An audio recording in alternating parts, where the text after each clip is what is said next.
Oke, kalau tidak ada, boleh loh ya bicara. Kalau mau bicara, mic-nya di-unmute dulu, baru bicara. Tidak harus menyalakan kamera kalau akan. Oke, ya sudah. Nanti kita akan gunakan sebagai beberapa contoh. Baik, kita mulai saja gitu ya. Untuk ini kuliahnya. Hari ini kita bicara mengenai System Development in Organizational Context. Nah, jadi kalau yang namanya sistem itu pasti dalam satu organisasi. Nggak ada sistem itu berjalan sendiri atau berdiri sendiri. Ya. Sorry. Analisa dan perencanaan sistem informasi itu digunakan untuk mengembangkan sistem informasi. Dan ini merupakan kerjasama antara orang di dalam organisasi ini dan orang-orang pembuat sistem. Nah, si pembuat sistem itu nanti minggu depan kita belajar itu bisa dari internal, bisa dari eksternal. Tapi ini kerja tim. Maka saya minta Anda untuk membuat kelompok. Ya. Oh ya, dan perlu diingat, karena yang membuat kelompok itu Anda sendiri, maka Anda yang bertanggung jawab terhadap keutuhan kelompok tersebut. Ya. Silakan nanti dikelola sendiri bagaimana. Dan meskipun Anda terpisah jarak, gitu ya, kerja kelompok bisa dilakukan. Anda bisa menggunakan Microsoft Teams untuk kerja kelompok. Ya, Anda bisa chat dengan mereka, bisa ya, atau dia WhatsApp, Line dan lain sebagainya boleh digunakan juga, gitu ya. Bisa digunakan di Microsoft Teams. Ya. Oke. Ya. Nanti kita akan belajar mengenai metodologi, mengenai teknik, mengenai alat. Ya. Bagaimana 3 hal ini nanti akan digunakan untuk mengembangkan sebuah sistem informasi. Nah, ini sedikit riwayat gitu ya, sejarah pengembangan sistem informasi itu. Ketika awal komputer itu ditemukan dan kemudian mulai digunakan secara ekstensif di bisnis, fokusnya itu adalah pada programming, membuat program. Ya. Butuh untuk penggajian, buat program penggajian. Butuh untuk penjualan, buat program penjualan, dan seterusnya. Tapi kemudian mulai disadari, loh, kok antara satu program dengan program yang lain kok beda ya kualitasnya. Di perusahaan A, penggajiannya jalan bagus, tapi penjualannya crash terus. Di perusahaan B, sistemnya nggak jalan, dan seterusnya. Maka kemudian mulai dari tahun 70-an, nanti bisa kita lihat ya, metodologi. Mulai muncul metodologi pengembangan sistem informasi. Ini adalah upaya untuk membawa atau menerapkan disiplin ala ilmu teknik ke dalam pengembangan sistem. Ya. Jadi, seperti kalau kita melihat orang membangun gedung. Orang bangun gedung itu kan dimulai dari, ada tahapannya ya. Nggak bisa Anda bangun gedung kok ngecor beton dulu baru bikin gambar tekniknya. Anda memasang keramik dulu baru membuat struktur, nggak bisa. Itu ada tahapannya. Dan tiap tahapan harus selesai sebelum tahapan berikutnya bisa dimulai. Anda nggak bisa pasang kabel listrik, kelistrikan kalau belum ada gedungnya. Anda tidak bisa pasang genteng kalau belum ada pondasinya. Ya, maka metode teknik ini kemudian dibawa ke dalam pengembangan sistem ini mulai tahun 70-an. Dan kemudian karena sudah ada metodologinya, mulailah pengembangan sistem ini menjadi lebih tertata, terstruktur, dan rapi. Tapi ternyata bermasalah juga. Sebagian besar dari pengembangan sistem itu banyak yang telat, banyak yang tidak menghasilkan sistem yang diinginkan. Banyak juga yang gagal, yang berhasil itu tidak banyak, sekitar 30%. Yang lainnya bermasalah atau gagal. Nah, ini bayangkan kalau itu gedung, disiplin ilmu teknik sipil, 70% gedung yang dibangun, jalan yang dibangun hancur kan, repot ya. Nah, kenapa ini bisa terjadi? Antara lain adalah karena sistem itu abstrak. Sangat abstrak. Kalau membuat gedung, Anda bisa mengikuti kemajuannya. Oh, sekarang sedang menggali tanah untuk pondasi. Oh, sekarang sedang merangkai baja untuk pondasi. Oh, itu sedang ngecor beton. Betonnya untuk apa? Oh, untuk pondasi. Oh, itu beton untuk lantai. Oh, itu tiang struktur. Oh, itu masang apa? Bata untuk dinding. Oh, itu masang jendela, kusen dan lain sebagainya. Kelihatan. Tapi kalau sistem kan tidak. Sekarang sudah apa? Membuat database. Wah, apakah kalian pernah sebagai pengguna melihat database aplikasi yang kalian gunakan? Sangat jarang.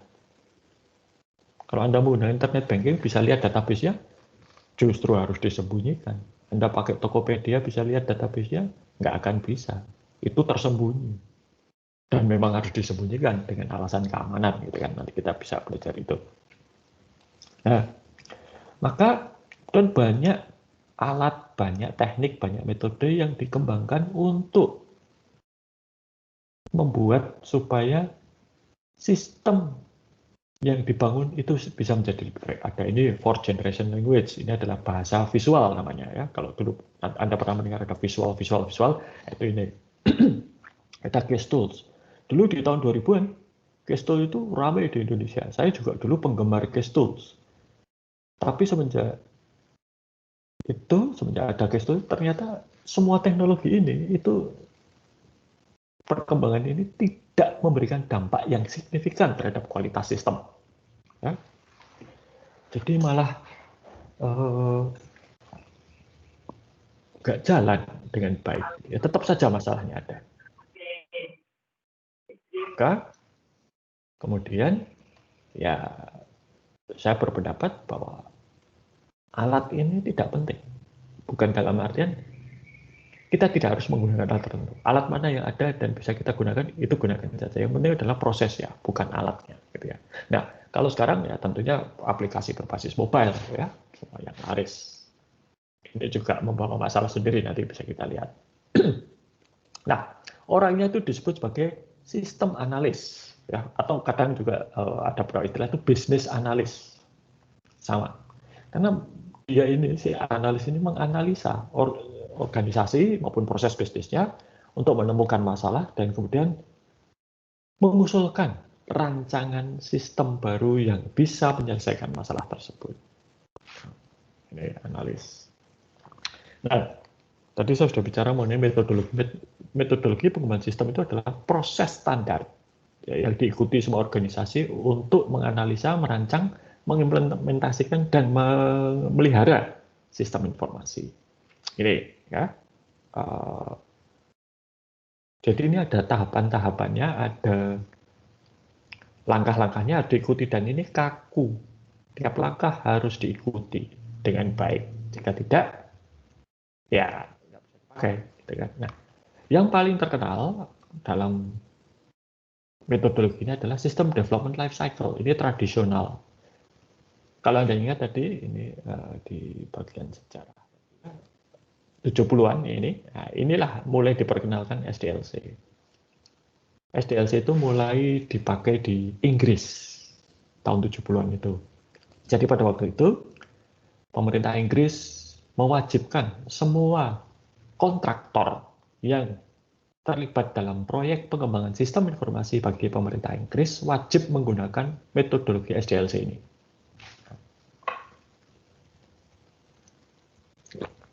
Dan metodologi ini ada banyak variannya. Ada yang 5 fase seperti ini. Perencanaan, analisis, desain, implementasi, maintenance. Kalau Anda ingat dulu di SIA, desain itu dibagi 2, logical atau conceptual design dan physical design.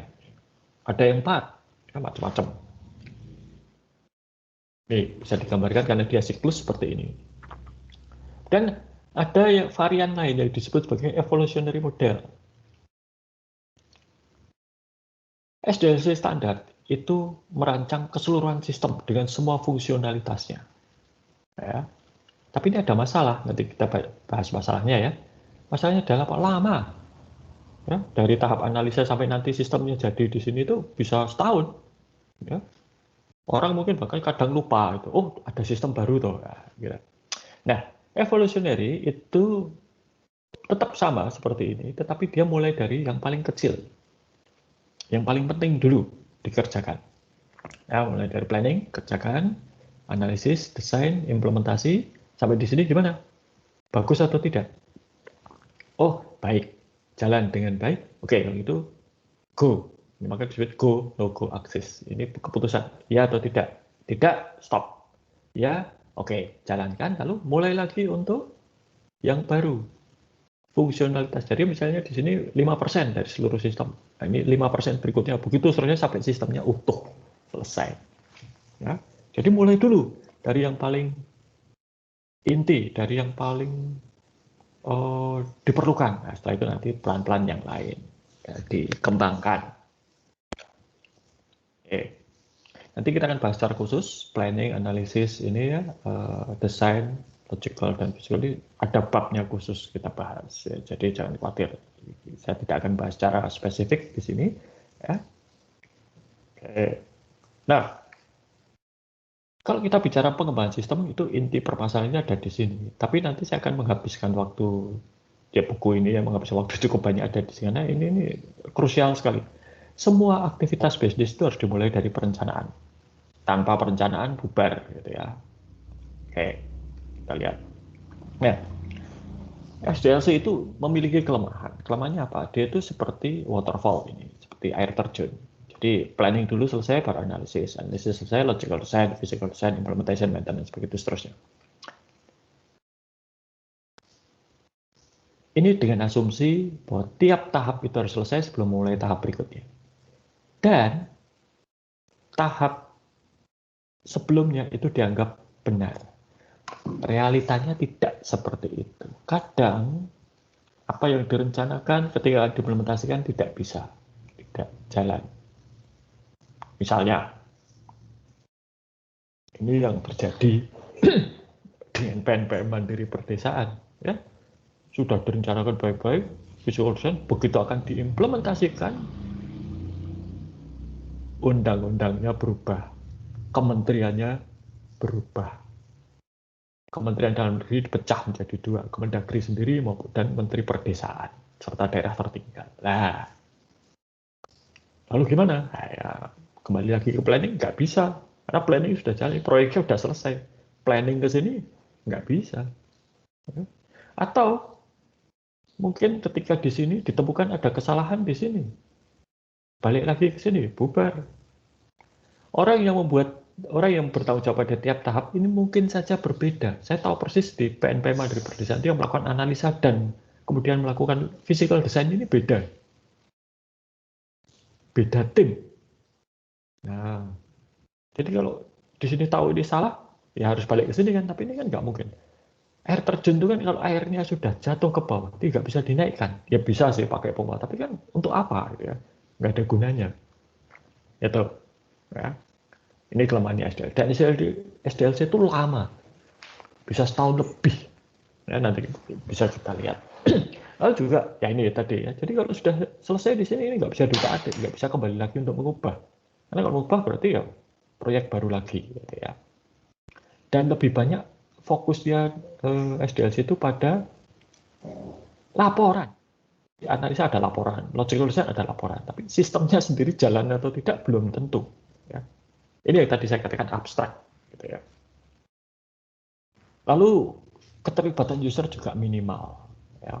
User kadang mungkin diajak bicara di sini dan tahu-tahu nanti sudah ada di sini. Loh kok beda dengan apa yang dibayangkan. Gitu ya.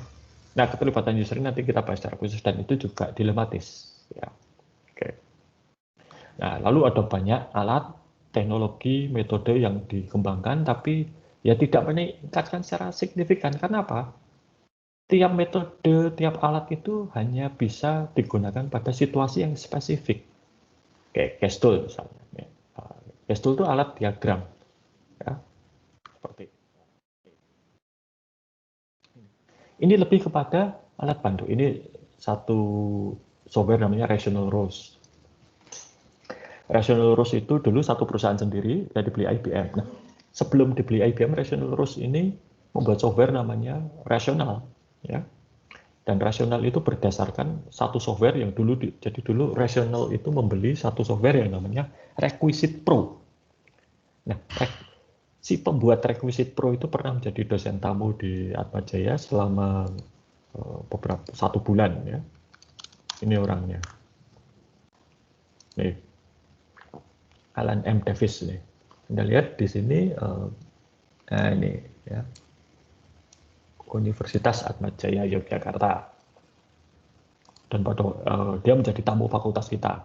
Ini dulu tuh dia itu adalah teman dari pembimbing saya, maka dia mau datang dan gratis, ya, nggak bayar, karena dibayari oleh USAID. Dan waktu itu bikin rame karena ternyata saya baru tahu ketika tahun 2007 itu dia datang, ITB itu sudah berusaha mendatangkan dia berkali-kali tapi gagal. Maka ketika ada dosen ITB diundang ke Atmajaya untuk seminar, dia kaget loh kok ada L. Davis gitu ya. Oke, kita lanjutkan di sini. Nah, oke ya. Ini tidak banyak berguna. Ya. Kegunaannya signifikansinya tidak terlalu banyak. Dan ada Rapid Application Development. Nah, Rapid Application Development ini berusaha untuk menyingkat waktu SDLC. Ya. Maaf. Menjadi sekitar 6-8 bulan, bukan 1 tahun. Ya. Tapi kembali ini spesifik sekali, tidak bisa dikebiahuyah kalau bahasa Jawa. Ya. Wah, dan lain sebagainya juga.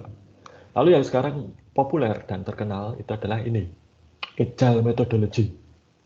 Ini banyak digunakan oleh Facebook, Twitter, Google, dan lain sebagainya. Ada banyak variannya, ada yang namanya Scrum, ada yang namanya Crystal, ada Extreme Programming, nanti kita lihat ya.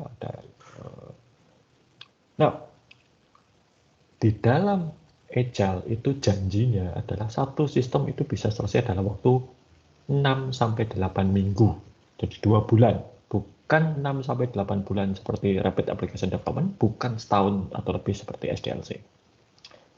6-8 minggu, tetapi tentunya skalanya kecil. Ya. Sistem sebesar Facebook nggak mungkin dikerjakan dengan Agile. Ya. Yang terjadi adalah sistem sebesar Facebook itu dipecah-pecah menjadi modul-modul kecil, tiap modul itu dikerjakan 6-8 minggu. Dan modul itu kemudian dirangkai jadi satu. Itu ya, Agile. Ada object oriented, ini di tahun 80-an sangat terkenal. Ya. Tapi kembali ini juga tidak apa istilahnya silver bullet, ini bukan ini bukan obat mujarab ya, bukan panacea istilahnya.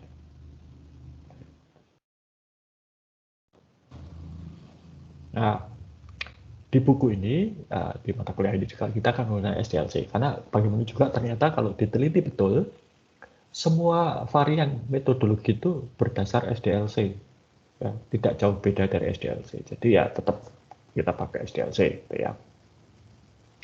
Oke, itu materi kita untuk kali ini. Ya, sampai di sini dulu, ada pertanyaan atau tidak?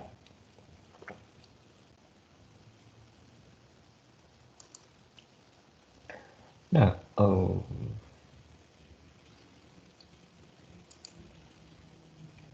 nanti ini belum keluar ya. Nah, nanti jam 8.30 itu akan keluar tugasnya, tugas kecilnya. Ya. Tugasnya apa sih? Tidak banyak. Nah, nanti saya minta untuk mencari iklan lowongan kerja online. Jadi kan banyak itu situs online yang menyediakan pengumuman atau informasi lowongan pekerjaan. Nah, carilah lowongan pekerjaan untuk sistem analis di Indonesia dalam 2 bulan terakhir. Ada berapa pekerjaan? Lalu syaratnya apa saja untuk melamar, dan apakah Anda itu bisa melamar, memenuhi syarat untuk melamar pekerjaan itu. Dan terakhir, menurut Anda bagaimana masa depan profesi sistem analis ini? Nah, tidak banyak. Ya. 1 halaman saja cukup ini. Nanti silakan kerjakan dan dikumpulkan sebelum jam 10.30. Ini nggak lama kok ya. Saya kira 15 menit itu udah cukup. Ya.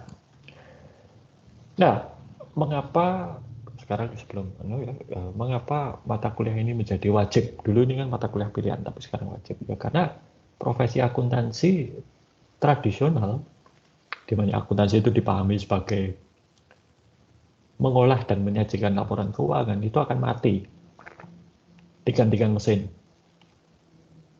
Nanti mesin yang akan menghasilkan laporan keuangan. Perusahaan besar di Amerika Serikat yang menggunakan cara konvensional ya untuk mengolah dan menyajikan laporan keuangan, itu dari tutup buku sampai laporan keuangannya selesai itu bisa 2 bulan. Tapi ini 10 tahun yang lalu ya, Cisco, itu perusahaan IT Amerika Serikat, yang laporan keuangannya itu diproses menggunakan komputer, itu setelah tutup buku, laporan keuangan keluar hanya dalam waktu seminggu. Nah, sekarang setiap saat laporan keuangan keluar ya bisa, kalau sudah full otomatis gitu ya. Audit nanti juga akan dilakukan secara real time. Begitu ada transaksi yang aneh, langsung muncul peringatan. Itu sudah ada sekarang. Ya, sudah bisa dilakukan. Ketika saya bekerja dengan MCA Indonesia di e-procurement, salah satu yang sedang dikembangkan oleh LKPP, Lembaga Kebijakan Pengadaan Barang dan Jasa Pemerintah, itu adalah fraud detection system. Jadi mereka berusaha mendeteksi adanya fraud. Lalu fraud ini macam-macam. Misalnya ketika ada tender proyek pemerintah, ada satu cara untuk mendeteksi apakah yang ikut tender itu benar-benar, misalnya yang ikut tender 10 perusahaan, itu benar-benar murni 10 perusahaan atau enggak? Atau jangan-jangan satu orang dengan 10 perusahaan abal-abal. Ingat dulu di Jakarta pernah ada kasus ketika zaman Pak Basuki Cahayapurnama sebagai Pak Ahok sebagai gubernur, pengadaan UPS yang mencurigakan. Suppliernya ketika alamatnya ditelusur ternyata gudang kosong. Suppliernya ketika ditelusur ternyata toko fotokopi. Itu sering terjadi. Nah, itu bisa dideteksi dari proposal. Bahkan dari invoice saja, tagihan, faktur, itu bisa dideteksi ini perusahaannya bonafide atau tidak. Ya. Nanti dari pengeluaran itu bisa dideteksi ada fraud atau tidak. Itu banyak sekali yang bisa dilakukan. Ya. Dan pemerintah Indonesia sudah mulai itu. Beberapa tahun yang lalu sudah mulai, dan ya saya nggak tahu perkembangannya karena saya berhenti dari MC Indonesia itu 2016. MC Indonesia itu ada di Indonesia hanya sampai 2017. Setelah itu mereka ya selesai 5 tahun selesai sudah cabut. Gitu ya. Ya, itu. Jadi kalau kita bicara akuntansi secara tradisional menyajikan laporan keuangan ya lupakan. Gitu ya. Anda tetap harus bisa ya, sebagai orang akuntansi, tapi pekerjaan Anda tidak akan seperti itu. Pekerjaan Anda itu nanti adalah sebagai analis, baik analis data, analis sistem, dan lain sebagainya. Maka mata kuliah ini diwajibkan. Tuh. Oke, ada pertanyaan kah? Nah, jadi jangan lupa ini nanti ada tugas kecil ya dikerjakan dan dikumpulkan melalui Microsoft Teams loh ya. Jangan dikumpulkan lewat situs kuliah, nggak ada di situs kuliah. Oh, ada yang bertanya. Oke, siapa ini? Baik, Saya Pak Sujatmiko, Pak. Oke, silakan Sujatmiko. Pengumpulan tugasnya itu personal atau grup ya, Pak? Tugas kecil. Tugas kecil ya? Personal, karena itu dianggap sebagai presensi. Oh iya, baik Pak. Terima kasih Pak. Ya. Ada lagi? Kalau tugas yang untuk penilaian nanti lewat situs kuliah kan saya. Dan itu nanti mulai minggu depan. Ya. Anda bentuk kelompok dulu. Dan tentukan di dalam kelompok, silakan musyawarah akan membuat sistem apa. Yang spesifik ya. Nanti minggu depan kita bahas satu persatu. Sistemnya apa, sistemnya apa, sistemnya apa gitu ya. Ada lagi pertanyaan? Jadi PR Anda setelah ini langsung mengerjakan tugas itu dan dikumpulkan melalui Microsoft Teams. Kemudian Teams. Nanti di sini sebutkan nomor mahasiswa dan nama anggota kelompok Anda sebelum kuliah minggu depan. Serta kalau sudah ada ya sistemnya apa gitu ya, sekalian minggu depan kita bahas. Begitu ya. Kesempatan terakhir bertanya.